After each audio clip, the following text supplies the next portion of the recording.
পৃথিবী আজকে এক নতুন এক পর্যায়ের মধ্যে প্রায় প্রবেশ করছে। আমরা দেখতে পাচ্ছি যে মানে খবরে আমরা জানতে পারছি মোটামুটি বিভিন্ন সংবাদ মাধ্যম থেকে যে প্রায় আরেকটা হিরোশিমার মতো অবস্থা গাজা ভূখণ্ডে তৈরি করা হয়েছে।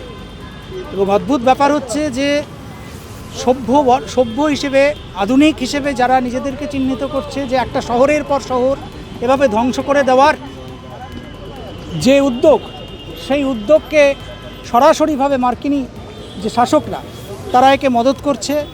আপনারা দেখছেন যে যখন এই নরসংহার চলছে তখন নেতানিয়াহু ইসরায়েলের প্রধানমন্ত্রী তাকে আমেরিকায় আমন্ত্রণ জানানো হয়েছে এবং সরাসরিভাবে নেতানিয়াহু গাজা এবং প্যালেস্টাইনের ওপর যে হামলা, সেই হামলাকে যে চালানো হবে সেটা পরিষ্কার বলে দিয়েছে এবং সেই ভূখণ্ডকেই ধ্বংস করার যে চক্রান্ত চলছে তার বিরুদ্ধে আজকে আমরা রাস্তায় নেমেছি।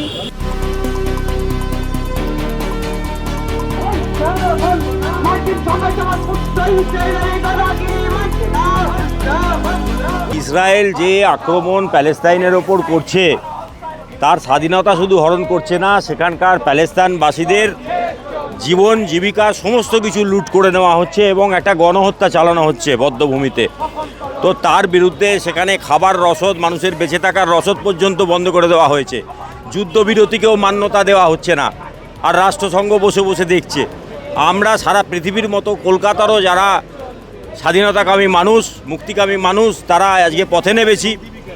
এমকেপি, মাসলাইন, এনডি এবং পিসিসি, সিপিআইএমএল এছাড়াও বহু ছাত্র, যুব এবং নানান মাপের মানুষরা রয়েছেন। তো আমরা চাইছি যে অবিলম্বে এই গণহত্যা বন্ধ হোক, প্যালেস্তাইনিদের যে স্বাধীনতা, সেই স্বাধীনতাকে রক্ষা করার লক্ষ্যে কাজ করা হোক এবং মার্কিন সাম্রাজ্যবাদ এই সমস্ত কাণ্ডটাকে পেছন থেকে চালাচ্ছে, তাকে অবিলম্বে এর থেকে হাত ওঠাতে হবে।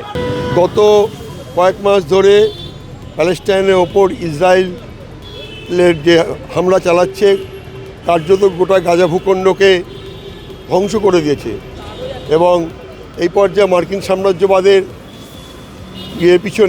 ইসরায়েলের পিছনে মদত আরও বেড়েছে।